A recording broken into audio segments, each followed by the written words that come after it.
Olá, senhores. O tema de hoje, conforme combinado anteriormente e na sequência e encerramento da mediação, é o tratamento da mediação judicial.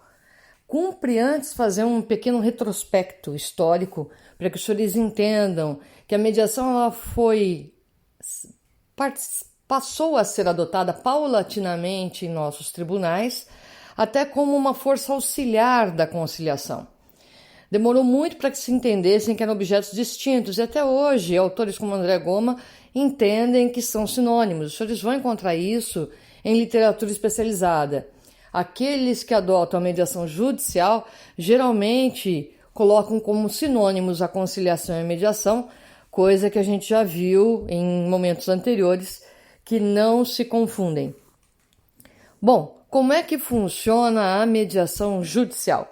Nós tivemos, em 29 de novembro de 2010, o Conselho Nacional de Justiça editou a resolução número 125, que regulamentou a obrigatoriedade de que todos os tribunais de justiça do país oferecessem métodos mais adequados de resolução de conflitos, como a conciliação e a mediação. Então, ali, inclusive, está disposto da seguinte forma: aos órgãos judiciários incumbe oferecer mecanismos de soluções de controvérsia, em especial os chamados meios consensuais, como a mediação e a conciliação, bem como prestar atendimento e orientação ao cidadão. Por força da resolução número 125 do CNJ, todos os tribunais de justiça passaram a implantar ali dois tipos de organização. O chamado Núcleo Permanente de Métodos Consensuais de Solução de Conflitos, que é um núcleo existente dentro do próprio tribunal, que visa trabalhar com estes e outros mecanismos e facilitar a implantação dos centros, que é o outro braço do Tribunal de Justiça. São os Centros Judiciários de Solução de Conflitos e Cidadania, os chamados CEJUSC. Inclusive a PUC possui um deles. O núcleo é o órgão responsável, portanto, pelo cumprimento da Resolução 125 nos tribunais. E as suas principais funções: instalar, supervisionar os centros judiciários, promover capacitação, treinamento, atualização permanente, tanto de magistrados, servidores, como mediadores e conciliadores, estabelecer os convênios, como que foi feito com a PUC Campinas, para estabelecer-se aí sim os centros judiciários de solução de conflitos e cidadania, chamados de CEJUSCs, que são unidades do Poder Judiciário, podendo ser instalados por parcerias públicas ou privadas, com entidades públicas ou privadas, para oferecer os serviços de mediação e conciliação aos cidadãos como forma de resolução de conflitos. É interessante a gente perceber que existe pouca demanda no CEJUSC ainda, né? Por quê? Porque existe, como já foi falado antes, uma desconfiança em relação à prática da mediação, né? E da própria conciliação pré-processual, como ela já está estabelecida. Então, antes do processo, eu posso convidar a outra parte, a gente tentar chegar num acordo com a figura do facilitador, que é o mediador? Pode sim, está previsto, você pode apresentar no CEJUSC. Isso deveria ser usual dos escritórios, né? Eu conheço muitos escritórios de advocacia que, como o meu, tem o hábito de ofertar sempre a possibilidade do CEJUSC, assim como tem outros que não querem nem saber da existência do CEJUSC, que ignoram solenemente, mesmo quando convidados não comparecem. Então, aí existe já uma postura de litigância, né? Não se pretende fazer um acordo. É interessante porque essas mesmas pessoas, quando chegam ao Poder Judiciário com as demandas, elas são as primeiras a falar: eu gostaria de fazer um acordo. Não gostaria. Se tivesse a pretensão de um acordo, já teria se mexido bem antes, né? Então, isso vai ao encontro daquilo que eu comentei com os senhores. Muita gente acha que para cobrar honorários tem que ter o ajuizamento de uma demanda judicial.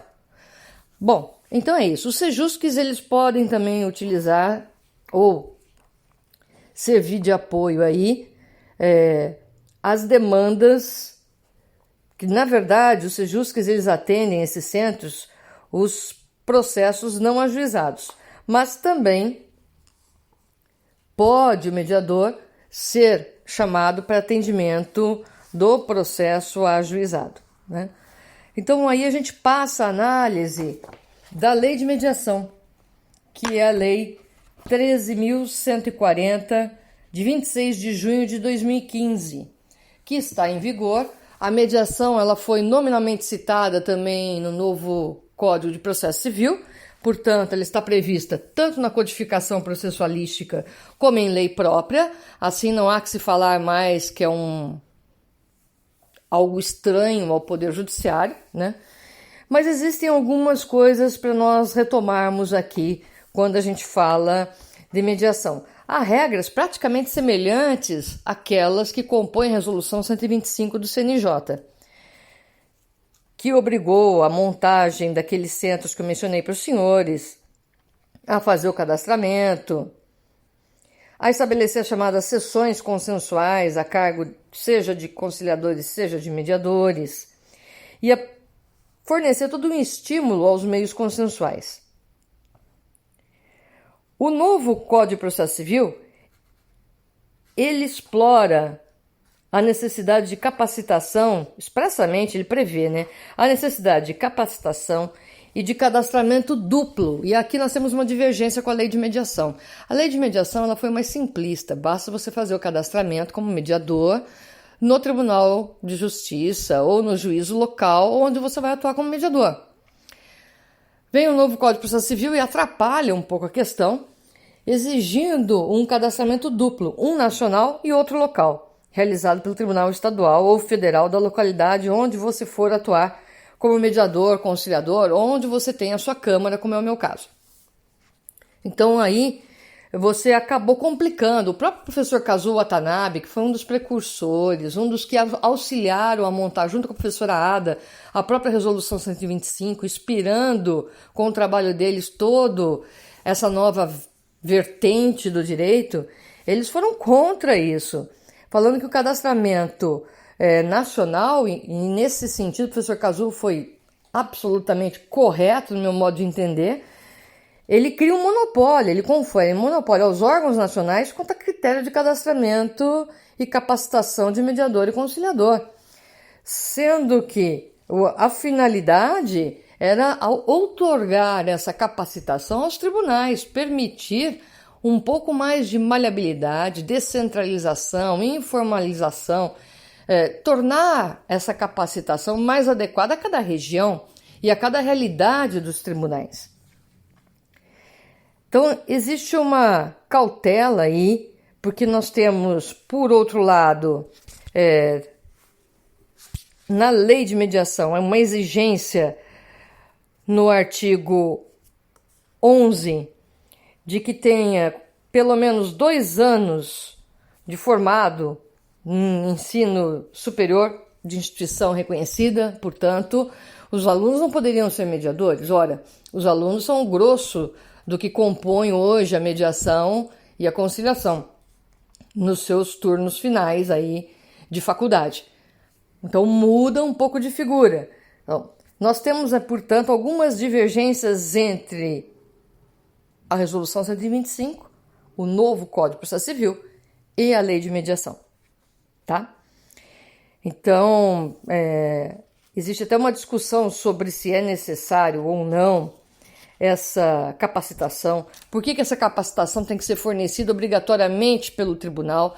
Não tem que ser fornecida pelos tribunais, embora agora já esteja escrito que há a necessidade de formação pela Escola Superior da Magistratura, ou entidades que lá estejam cadastradas. Então eu posso fazer a minha capacitação pelo IBDFAM, que é o Instituto Brasileiro de Direito de Família, que está cadastrado junto ao Tribunal de Justiça.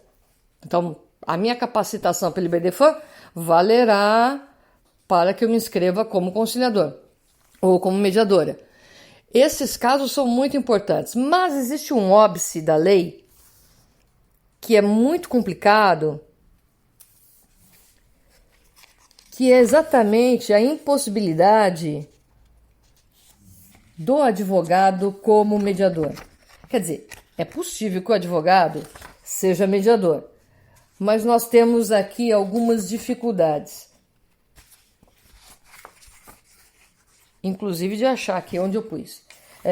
Nós temos aqui algumas dificuldades, porque existe a determinação de que a mediação não seja feito um mediador cadastrado, não atue como advogado naquela região onde ele fez o cadastro. Então, se eu sou advogado em Campinas e mediador em Campinas, isso não seria possível, eu teria que optar ou uma coisa ou outra. Na região de Campinas, eu não poderia atuar como advogado. Isso é uma coisa muito complicada, hein, gente? Não dá para aceitar de pronto esse tipo de situação, né? Fica muito prejudicial, né, para o advogado. E nós temos aí uma complicação também com o Código de Ética.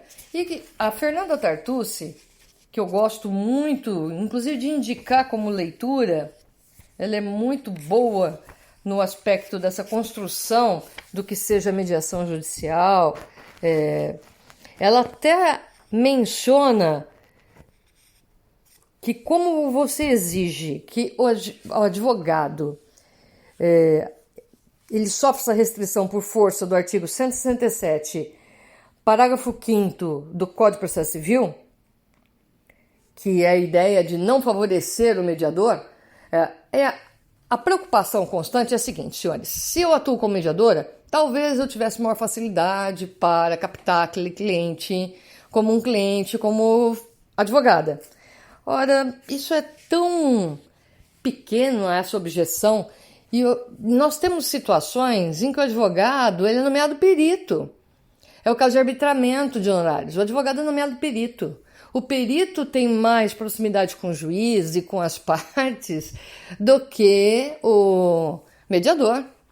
E se ele não precisa deixar de ser advogado nessa jurisdição para que ele seja perito, por que ele deveria deixar de ser advogado para ser mediador?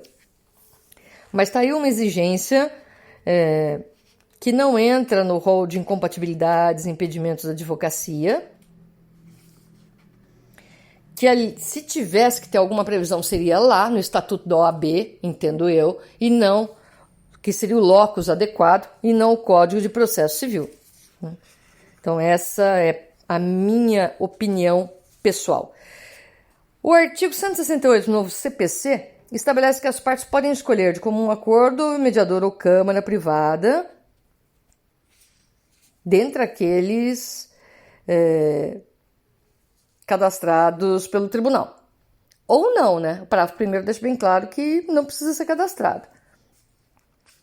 Quando você não faz a escolha, é distribuído aleatoriamente aos mediadores do tribunal.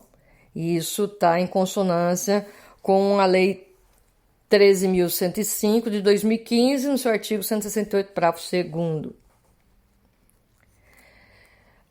Na mesma linha, o artigo 4º afirma que o mediador será designado pelo tribunal ou escolhido pelas partes. Então, a lei de mediação fala a mesma coisa que o CPC. Então, não temos problemas quanto a isso. O que nós teremos problemas é quanto à mediação chamada obrigatória. A obrigação da mediação retira um pouco da possibilidade de êxito dela. Existem doutrinadores e professores da própria instituição, como o professor Tiago Rodovalho, que não vê óbice algum na chamada mediação obrigatória, porque quanto mais não seja, é uma divulgação dessa nova forma de solução de conflitos, o que é uma visão absolutamente adequada. A minha preocupação, no entanto, fica com relação à eficácia dessa mediação compulsória, que hoje já caiu por terra, né? Porque hoje é perfeitamente possível a você, na petição inicial, dizer que não quer fazer uso da audiência de conciliação ou de mediação. Sendo que, nos termos anteriormente vigentes, estava ali absolutamente consolidado que ficava ao juiz procedimento de tentativa prévia de conciliação e mediação. Então, você tem aí, portanto, uma nova posição. Com relação a isso, estou procurando aqui o voto da ministra Fátima Nancy, que foi muito bom. Porque, não obstante, tanto o Código como a Lei de Mediação, eles prevêem no processo judicial a ocorrência obrigatoriamente de uma sessão consensual antes do oferecimento da defesa. Pois bem, só que aí, pela intelecção, entendeu-se que isso daí seria uma possibilidade e não uma obrigatoriedade. Então, deixa o caráter compulsório, segundo a nova intelecção de processo, como os senhores aprenderão com os professores de processo dos senhores. A única diferença é que a lei de mediação prevê mais de uma sessão, né? Então, havendo a possibilidade de acordo, não podendo ser possível encerrar-se na sessão ajustada, prevê-se a continuidade em outra sessão. O CPC fala em sessão única ou em audiência única de mediação e conciliação. Nesse sentido, eu costumo dizer que os tribunais superiores são um pouco mais flexíveis, né? O próprio TJ São Paulo, se você pede audiência de conciliação, ele marca. Se você pede uma segunda, ele marca. Ele é mais flexível quanto a essas formas compositivas de solução de conflitos do que a primeira instância. Inclusive, a gente tem juízes que desconfiam desses mecanismos que eles chamam de alternativos, né, e não adequados de solução de conflitos, e entendem que é apenas uma obrigatoriedade em decorrência do Código de Processo Civil, passando até por cima da lei de mediação. Enquanto outros são verdadeiros entusiastas dessa área, até porque eles sabem que isso não só minimiza os conflitos, como passa uma imagem positiva do Poder Judiciário no sentido de tentar resolver o mais rápido possível e sem a necessidade, eventualmente, de uma longa demanda, a situação conflitiva trazida pelas partes até o Poder Judiciário ou até antes, né? Naquelas sessões pré-processuais que eu havia mencionado aos senhores. Já existem hoje em alguns tribunais as mediações online. Elas ainda vão ter que ser bem desenvolvidas, não é uma coisa fácil fazer mediação online. Para o cálculo né? Para aquela sessão privada de mediação, é tranquilo, dá para fazer sim. Na sessão conjunta você tem que estar bem maturado aí, bem maduro no sentido de que é viável colocar todo mundo para conversar, sob pena de um sair, você fica falando com nada, que é diferente de levantar e sair de uma audiência física, a pessoa só fala que teve problema na internet e desliga na sua cara. Então, realmente, isso daí precisa ser melhor elaborado. Independentemente disso, já temos iniciativas nesse sentido. Incluí até um link e uma notícia de um pessoal, acredito eu que é de Brasília, que já está fazendo dessa forma. Tem um pessoal do Rio também trabalhando nessa forma, no Rio Grande do Sul também. Então, nós já temos iniciativas e propostas nesse sentido. Fica aí a informação para os senhores. Até porque, se os senhores se cadastrarem, é possível que os senhores consigam assistir uma audiência de mediação. Façam um pedido. Eu estou tentando encontrar naquele canal GNT e peço auxílio dos senhores. Houve toda uma série sobre mediação. Inclusive mediação penal, mediação que lá tem, né? A mediação penal. Então, eu cheguei a assistir diversos blocos de mediação penal, mediação corporativa, que é empresarial, mediação civil, e eu estou tentando achar esse programa, está um pouco difícil aí, porque eu queria disponibilizar pelo menos um para vocês entenderem como é que é um processo de mediação antes de partir para qualquer exercício avaliativo, tá? Vou prosseguir aqui no meu intento de localizar isso daí, sei que foi pelo canal GNT, e são casos norte-americanos que eles trouxeram, tá? E vou tentar junto à Câmara Brasil-Canadá para ver se eles me passam algumas mediações gravadas e aí eu disponibilizo para vocês, porque eu acho que isso vai ser bem interessante como material informativo e formativo para que vocês entendam tanto as posturas dos mediadores, papel do advogado e a posição das partes numa mediação. Ok, senhores? Ficamos por aqui. Retomamos com a atividade de vocês, avaliativa de mediação no próximo encontro, e aí eu já passando para os senhores os rudimentos a respeito da arbitragem, que é o último ponto do nosso programa. Então entramos em maio com a arbitragem para finalizar maio com a atividade avaliativa da arbitragem no início de junho por aí. Tá ok, senhores? Fiquem bem, cuidem-se, Abraços virtuais a todos e qualquer coisa, não hesitem em fazer as perguntas, porque essa matéria é bem interessante. Leiam a lei, ela segue anexa a resolução 125 e deem uma olhada no Código de Processo Civil. Esse eu não coloquei anexo. Um grande abraço. Até mais, senhores.